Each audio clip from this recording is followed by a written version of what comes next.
தாமரை வினோத் ரவினா டிவிக்கு தானே ஜெயிக்கும். தாமரைக்கு தான். தாமரை தான். வினோத் ரவி தான் ஜெயிப்பாங்க. அன்பழகன் டிவிக்கு சார்பா நிக்கிறவங்க தான் ஜெயிப்பாங்க. அசோக்குமார் தம்பிக்கு போடலான்னு. வினோத் ரவி தான். அசோக்குமார் அசோக்குமாருக்கு தான். அன்பழகன் தான் வருவாரு. வினோத் ரவி தான் ஜெயிப்பாரு. அசோக்குமாருக்கு ஆதரவு. அன்பழகன் அசோக்குமார் அவர்கள் தான். வினோத் தான், இல்லை கன்ஃபார்ம் தான். டிவிக்கு எம்கேஆர் அசோக்குமார் சார் தான் வரணும். அவங்க அசோக்குமார் தான் வரணும்.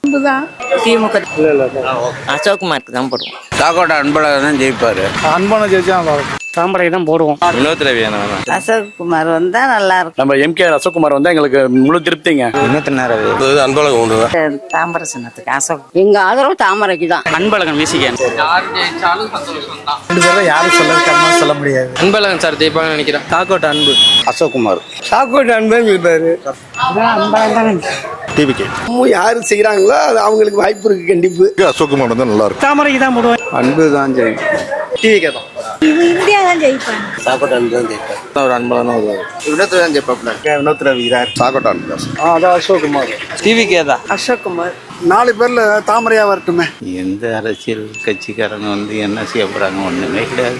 கும்பகோணத்துக்கு எம்கேஆர் அசோக்குமார். அசோக்குமார் அவர்களுக்கு. விஜய்க்கு தான் நாங்கள் ஓட்டு போடுவோம். அசோக்குமார். அசோக்குமார். அன்பழகன் தான் வெற்றி வாய்ப்பு அதிகம். அசோக்குமார் வர வாய்ப்பு இருக்கு இந்த டைம். அசோக்குமார். அசோக்குமார். டிவிக்கு அவங்க ஜெயிப்பாங்க. அசோக்குமார். அசோக்குமார். ஒரு அன்பன வெற்றி தான் அதிகமாக இருக்கும். அசோக்குமார். தாமரை சந்திக்கு போகணும். 5 வருஷத்துல எதுவுமே நடக்கல. நீங்க அன்பழகன் இது மனோர் இருந்தப்ப நடந்ததுதான். அதுக்கப்புறம் எதுவுமே இல்லை. அவர் போட்ட ரோடு சாக்கடை தண்ணின்னு எல்லாமே அவர் இருந்தது.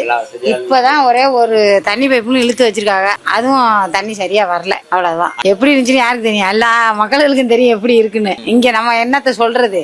செயல்பாடு அவ்வளவுதான். உள்ள எப்படி இருந்து வந்தப்ப எப்படி இருந்தோமா அதே மாதிரிதான். இந்த 30 வருஷம் ஆச்சு நாங்க வந்தப்ப எப்படி இருந்தோமா அதே மாதிரிதான் இருக்கோம். இந்த மன்னர் வந்து இது செய்யலைன்னா இதுவும் கிடையாது. எங்களுக்கு குப்பை மாதிரி நாங்க வாடு கிடக்க வேண்டியதான். எந்த மக்களும் வந்து தேட மாட்டாங்க. இது ஒதுக்கு பண்ண ஓட்டு கேட்கறப்ப மட்டும் வருவாங்க. அப்படியே ரோட்டு வழியே பாய் பாய் சொல்லிட்டு போயிட்டே இருப்பாங்க. அவ்வளவுதான். பெண்கள் வந்தா வெளியில் நடமாட முடியாத சூழ்நிலை இருக்கு இந்த ஆட்சியில. இந்த ஆட்சியை அகற்றிட்டு வேற புதிய ஆட்சி அதிமுக ஆட்சி வந்தா நல்லா இருக்கும் அப்படின்னு நாங்க நினைக்கிறோம். எந்த வாக்குறுதியுமே நிறைவேற்றல. அவங்க சொன்னதுல எதுவுமே நிறைவேற்றல. ஒரு சில வாக்குறுதி தான் நிறைவேற்றிருக்காங்களோ ஒழிஞ்சு, ஆனால் சொல்லாத நிறைவேற்றிருக்காங்களோ ஒழிஞ்சு, சொன்னது எந்த வாக்குறுதியும் நிறைவேற்றவே இல்லை. ஆனால் இந்த அதுவும் முல்லைநகர் ஏரியாவுக்கு எதுவுமே செய்யல. தண்ணி கிடையாது, குடி தண்ணி வசதி கிடையாது. செஞ்சு கொடுக்குறேன்னு சொன்னாங்க, செஞ்சு கொடுக்கல. சாக்கடை வசதி செஞ்சு கொடுக்குறேன்னு சொன்னாங்க, செஞ்சு கொடுக்கல.